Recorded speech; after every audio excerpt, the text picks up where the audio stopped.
Welcome back to Web3 Projects Reviewer. Today, Right. we're diving deep into Ripple, Oh, cool. a system that aims to make sending money around the world as easy as sending a text. We'll explore how it works, how secure it is, and what impact it could have on the future of finance. It can seem complicated, but we're going to break it down so anyone could understand it, even an 8-year-old. That's a great goal. A lot of people hear terms like cryptocurrency and blockchain, and their eyes glaze over. But at its heart, Ripple is all about simplifying how we move money. Okay, let's unpack this. Imagine you and your friends have a special notebook where you keep track of who has which toys, snacks, or even dollars. That's kind of like what Ripple does, except it's a digital notebook that everyone on the network shares. That's a great analogy. This digital notebook is called a shared ledger, and it's constantly updated with every transaction. And since everyone has a copy, it's super transparent and makes it almost impossible for anyone to cheat the system. So no more waiting days for international transfers Sure. or paying those hefty bank fees. Exactly. Ripple transactions are confirmed in just a few seconds, and the fees are tiny compared to what traditional banks charge. Wow. It's like sending a text message. Instant and inexpensive. That's amazing. But what about security? How does Ripple prevent people from spending the same dollar twice? You know, like trying to buy 2 candies with the same dollar at the store. That's a great question. And it brings us to one of Ripple's key features, the Ripple Consensus Algorithm, or RPCA. Okay. Think of the RPCA as a team of super smart referees who carefully check every transaction before it's added to the shared ledger. So these referees are constantly making sure no one is double spending or trying to pull a fast one. Precisely. These referees are actually special computers called validators spread across the globe. And if someone tries to spend the same money twice, the RPCA flags it immediately and the transaction is rejected. It's like having a super efficient security system that's always on guard. That makes sense. So it's not like one single person or authority calling the shots. Not at all. And that's one of the coolest things about Ripple. It's a decentralized system, meaning no one person or entity controls it. Instead, this network of validators works together to make sure everything is fair and square. If you're enjoying this deep dive so far, don't forget to subscribe to our channel and let us know your thoughts in the comments. Now, I'm curious about these validators. How are they chosen? And how can we be sure they're trustworthy? Well, each server on the network maintains a list of trusted validators it relies on for consensus. These lists are called unique node lists, or UNLs. It's like each server having its own group of trusted friends with different opinions. So it's like having a diverse group of advisors that you trust. Exactly. And the more diverse the UNL, the more secure the network becomes. It's harder for a bad actor to manipulate a system when there are so many different viewpoints involved. That makes sense. It's like the old saying, 2 heads are better than one. But in this case, it's more like hundreds of heads are better than one. Right. And to make things even easier for users who might not want to choose their own validators, Ripple provides a default UNL. Think of it like a recommended friend group, carefully chosen to ensure trust and security. So it's like having a trusted group of experts to handle your transactions. If you don't want to get into the nitty-gritty of choosing your own. That's pretty cool. But I'm curious, how does Ripple compare to its more famous cousin, Bitcoin? We know Bitcoin can also be used to send money. So what makes Ripple different? That's a great question, and it highlights a key difference between the two. Remember how we talked about Bitcoin's energy-intensive mining process? Well, Ripple doesn't rely on mining at all. Really? So no complex math problems to solve or massive amounts of electricity being used. Exactly. Ripple uses the RPCA to verify transactions instead of mining. This makes it way faster and more energy efficient than Bitcoin. It's like the difference between waiting in a long line at the grocery store versus using the self-checkout lane. Bitcoin transactions can take minutes, even hours, to be confirmed, while Ripple transactions are settled in just a few seconds. Wow, that's a huge difference in speed. Yeah. And it sounds like it's much better for the environment, too. Absolutely. Bitcoin's energy consumption has raised a lot of concerns, while Ripple's approach is much more sustainable. So Ripple is not only faster, but also greener.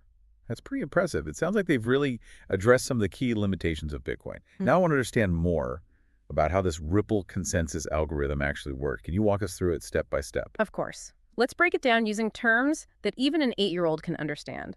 Imagine a shopping cart filled with pending payments. This is called the candidate set. So each payment that needs to be processed is like an item in the shopping cart. Exactly. And then we have our trusted referees, the validators, who act like super smart computers. They're carefully checking each item in the cart, making sure everything is legitimate. So each validator is looking at this shopping cart of transactions and deciding whether they're good to go or not. Right. But the cool part is, they don't all have to agree 100%. As long as a supermajority, say 80% of the validators, give the transaction a thumbs up, it's approved. It's like a super fast, super secure voting system for money. You got it. And once a transaction gets that 80% approval, it's officially added to everyone's digital notebook. Yeah. The shared ledger. This is all making a lot of sense now. Ripple sounds like a very clever system. But what happens if a validator tries to cheat? Can they be held accountable? Absolutely. Ripple has built-in mechanisms to identify and penalize dishonest validators. Okay. For example, if a validator consistently votes no on legitimate transactions or tries to push through fake ones, they can be flagged and removed from the network. So it's like a self-regulating system. Yeah. Where bad actors are eventually weeded out. That's reassuring to know. Precisely. This helps maintain the overall integrity and trust in the Ripple network.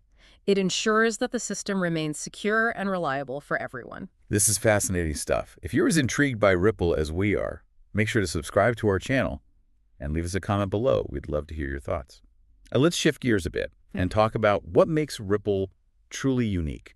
What are some of the things that really make it stand out from other payment systems, both traditional and digital? What's fascinating here is that Ripple isn't just about making things faster and cheaper for individuals. Right. It's also designed to work seamlessly across different currencies and countries, which has caught the attention of banks and financial institutions. It's interesting. So even though Ripple aims to cut out the middleman, banks are actually embracing it. It seems a bit counterintuitive. It might seem that way at first, but it makes sense from a business perspective. Banks are always looking for ways to reduce costs and improve efficiency, especially for international transfers. Ripple offers a solution that's significantly faster and cheaper than traditional methods. So it's a win-win for both banks and their customers. Exactly. Customers benefit from faster transactions and lower fees, while banks can streamline their operations and potentially pass on those savings.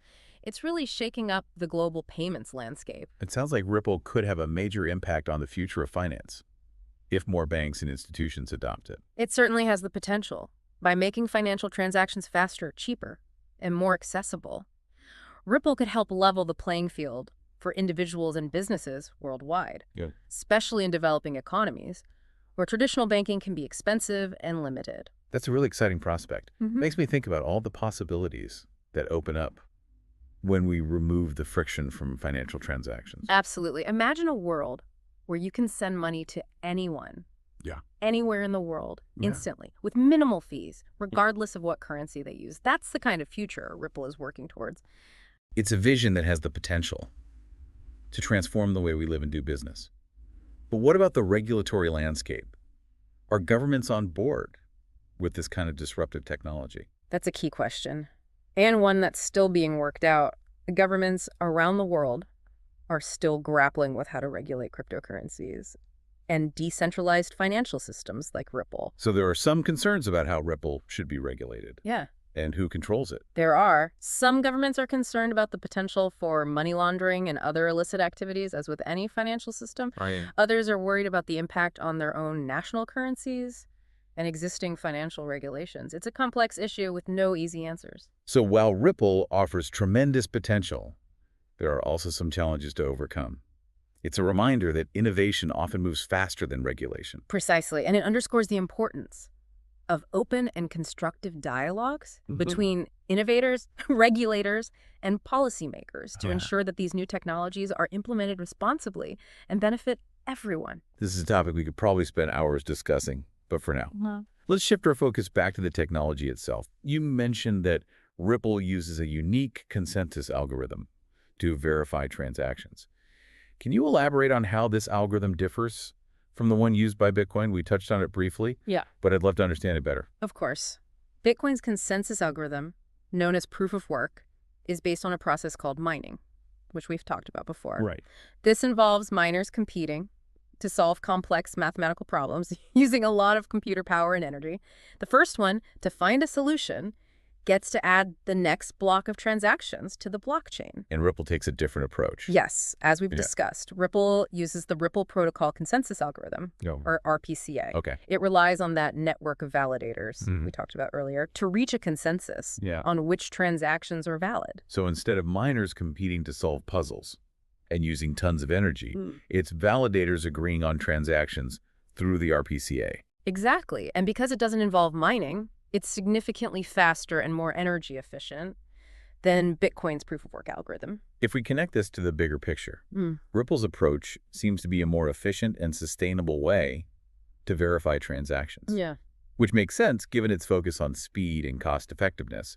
It sounds like a really innovative solution. It is, and that's one of the key innovations that allows Ripple to process transactions so quickly and efficiently, which is a major advantage in the world of global payments. This has been an incredibly informative deep dive into the world of Ripple. If you're enjoying it as much as we are, don't forget to subscribe to our channel and leave us a comment below. We love hearing from you. Now, before we wrap up, I'd like to touch on a few key takeaways. Can you summarize what makes Ripple stand out as a potential game changer in the world of finance? Ripple offers a compelling alternative to traditional payment systems, particularly for cross-border transactions. It's faster, cheaper, more secure, and designed to work seamlessly across different currencies. It also seems like Ripple is gaining traction among financial institutions, which suggests that it's not just a fringe technology, but something with real-world applicability and potential for widespread adoption. You're absolutely right. The fact that banks are embracing Ripple's technology is a testament to its potential to transform the way we move money around the world. It all sounds very promising. But I'm also curious about the potential downsides. Are there any risks or challenges associated with Ripple that we should be aware of? Of course. Like any emerging technology, Ripple faces its share of challenges. The regulatory landscape is still evolving, and there are concerns about how to address issues like money laundering and consumer protection in this new decentralized world. And there's also the issue of centralization, which we briefly touched on earlier. While Ripple is designed to be decentralized, the fact that a single company controls a significant portion of XRP tokens raises concerns about potential conflicts of interest and control over the network. That's an important point, and it's something that potential investors should carefully consider when evaluating Ripple and other cryptocurrencies. This has been an incredibly thought-provoking discussion. It's clear that Ripple has the potential to revolutionize the financial industry, but it also faces some significant challenges. I think it's safe to say that the future of Ripple, and indeed the future of decentralized finance, is still very much in flux. What's important is to stay informed, ask critical questions, and approach these new technologies with a healthy dose of skepticism and a willingness to learn. Well said. And on that note, we'd like to encourage our listeners to continue exploring the world of Ripple and decentralized finance. There's a wealth of information available online, and we encourage you to do your own research and form your own opinions. It's fascinating to think about how these new technologies could reshape our relationship with money and finance. If systems like Ripple gain even more traction and traditional banks become less central, what other ways might we manage our money in the future? That's a great question to consider. We're already seeing a shift towards more decentralized financial systems, and it's likely to accelerate in the coming years. Think about the possibilities. Peer-to-peer lending, micro-investing, even entirely new forms of currency and value exchange. It's exciting and a little daunting at the same time. We're on the edge of a whole new financial frontier. Absolutely. The future of finance is being written right now, and it's a story that we all have a role in shaping. It's important to stay informed, ask questions, and be open to new possibilities. Well said.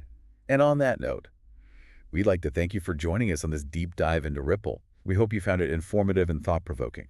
If you're eager to learn more about exciting or fraudulent projects in the Web3 space, be sure to subscribe now to get updates on our latest deep dives. Thanks for listening, and we'll catch you next time.